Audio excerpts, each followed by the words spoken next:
In the lexicon of modern warfare, certain territories transcend their geographic boundaries to become the ultimate political and military center of gravity. For the Russian Federation, that center of gravity is the Crimean Peninsula. When Vladimir Putin ordered the annexation of Crimea in 2014, it was not merely a territorial grab. It was the foundational cornerstone of his regime's modern narrative. Over the subsequent decade, Moscow poured billions of rubles into turning this strategic piece of land into the most heavily fortified bastion in Europe. It secured a 250-year-old naval base at Sevastopol, projected absolute power across the Black Sea into the Mediterranean, and pushed Putin's domestic approval ratings to an unprecedented 89%. Yet the exact reasons that make Crimea indispensable to the Kremlin are the very reasons why its liberation is a matter of existential survival for Ukraine. Military doctrine dictates that as long as Crimea remains an operational Russian stronghold, true peace in Eastern Europe is a structural impossibility. From the deep-water bays of Sevastopol, Russian Kilo-class submarines and surface combatants launch caliber cruise missiles that systematically terrorize the Ukrainian hinterland. The peninsula effectively locks down the Sea of Azov, dooming strategic ports like Mariupol to economic irrelevance. Southern Ukraine remains under a permanent multi-domain threat, but behind the formidable facade of this Russian fortress lies a glaring fundamental vulnerability. A vulnerability rooted in the unforgiving math of military logistics. To understand the current shifts on the battlefield, we must look past the stagnant trenches of the Donbass and analyze the map through the lens of operational logistics. Geographically, Crimea is a peninsula. Logistically, however, it behaves entirely like an island. The massive military garrison stationed there requires thousands of tons of ammunition, fuel, and supplies daily. Yet this entire apparatus relies on just two primary logistical arteries: the Kerch Strait Bridge from the east and the M14 highway corridor running through occupied southern Ukraine from the north. If an adversary can systematically sever these two choke points, the formidable fortress is instantly transformed into an isolated cage. History provides harsh lessons for isolated garrisons. In 1942, during the Second World War, the British fortress of Singapore collapsed, forcing 80,000 soldiers to surrender just 2 weeks after their mainland supply lines were cut by Imperial Japanese forces. Later that same year, on the island of Guadalcanal, the elite Japanese garrison starved in their bunkers once the United States Navy severed the Tokyo Express maritime resupply routes. In both historical precedents, the fortifications were robust and the defensive lines held, but the failure of supply lines decided the campaign. According to retired military strategists, Ukraine is executing a sophisticated modern iteration of this strangulation strategy. Rather than attempting a bloody, high-casualty amphibious or ground assault across the heavily fortified Perekop Isthmus. Kyiv is deploying a multi-phased asymmetric doctrine designed to collapse the peninsula from within. This doctrine operates not sequentially, but through three simultaneous vectors of pressure: isolation, attrition, and economic disruption. The first phase is total operational isolation. The objective is not necessarily the spectacular, immediate destruction of the Kerch Bridge, but rather the rendering of these transit routes entirely unusable. Today, sections of the M14 land corridor are under constant Ukrainian long-range drone fire control. Concurrently, the Black Sea Fleet has been forced to completely abandon its historic berths in Sevastopol, withdrawing its last major warships to Novorossiysk. The maritime supply lines are systematically eroding. The second phase of the campaign focuses on making the Russian presence in Crimea militarily and financially unbearable. This is achieved through a calculated war of economic and technological asymmetry. Over recent campaigns, Ukraine's medium-strike drone fleet and long-range missile units have targeted Russia's premier air defense and radar architectures. The financial math behind these engagements is devastating to the Kremlin's war economy. A standard Ukrainian long-range strike drone costs approximately $250,000. In stark contrast, the Russian S-400 or Panzer air defense batteries deployed to intercept them cost anywhere from $15 to $400 million. Every missile fired and every radar unit lost bleeds the Russian defense budget at an unsustainable ratio. A critical turning point occurred with the destruction of the sophisticated Nebo-M radar system at Cape Tarkankut. The Nebo-M is the crown jewel of Russia's air surveillance, designed to detect low observable targets at long ranges. By blinding this specific node, Ukraine opened a massive blind spot in Russia's radar coverage across western Crimea.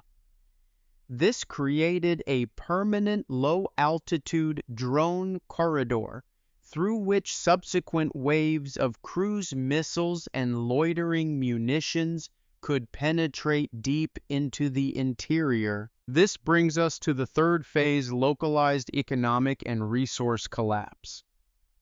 While the military assets inside Crimea are being starved of air cover, Russia's broader energy infrastructure is being systematically targeted.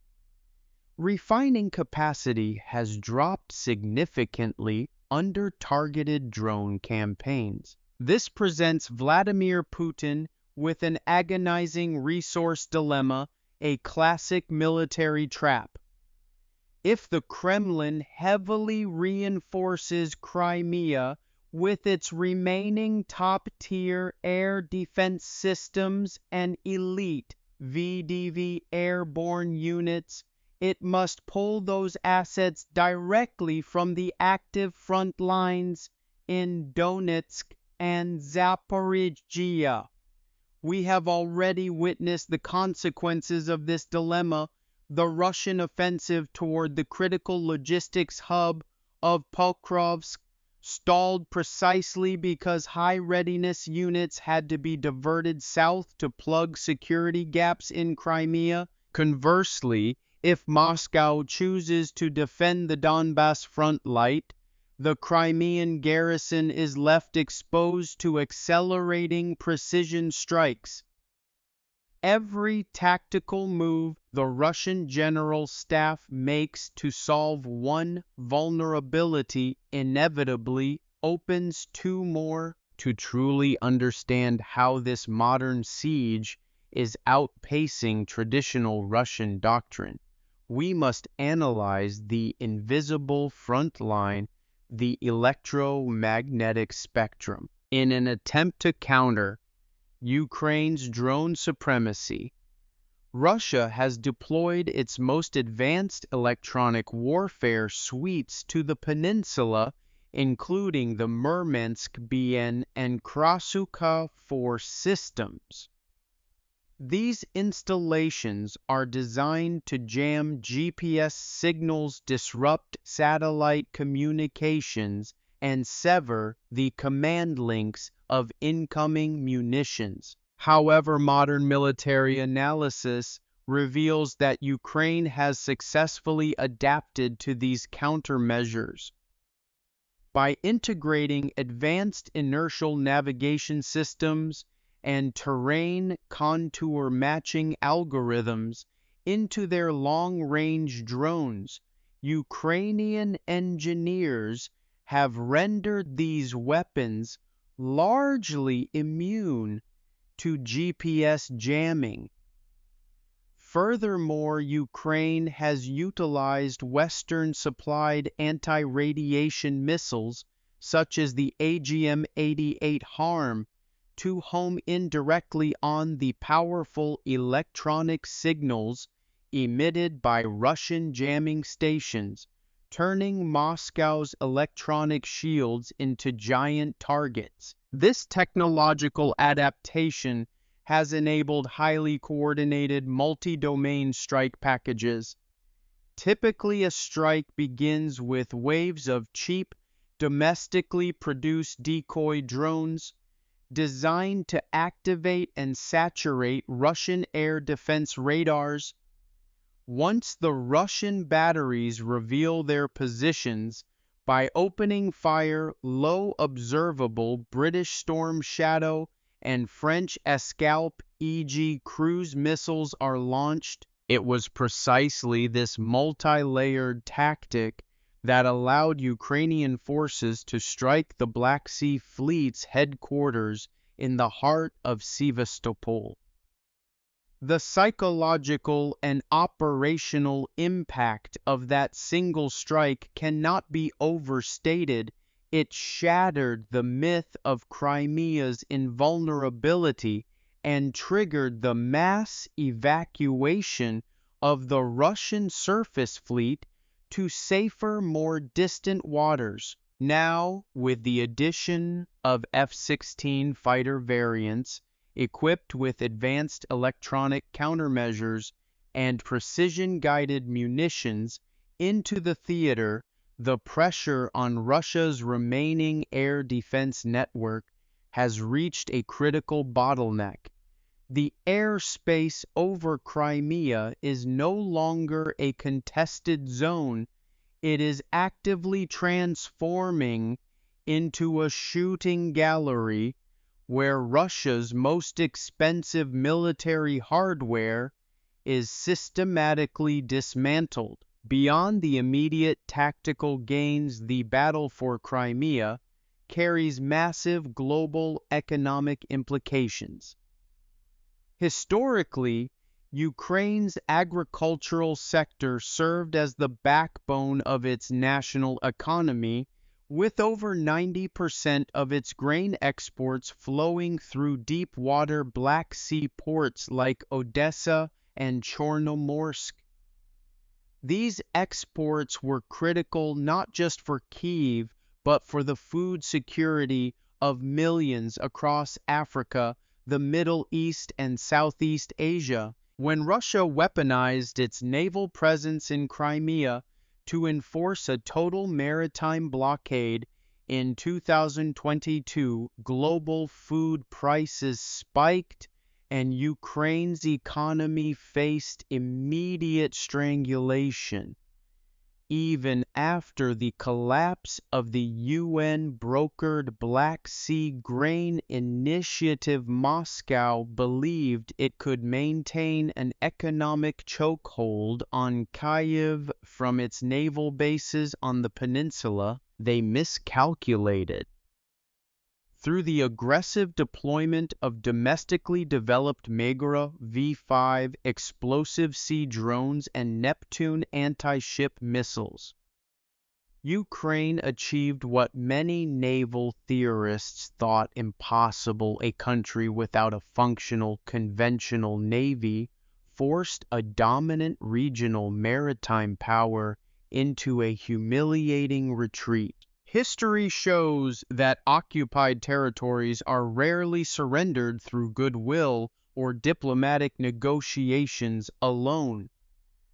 From the British reclamation of the Falkland Islands to the liberation of Kuwait, historical precedent dictates that an occupying force only withdraws when the logistical, financial, and human cost of remaining becomes completely unsustainable. By applying continuous asymmetric pressure, Ukraine is not attempting to smash the walls of Fortress Crimea.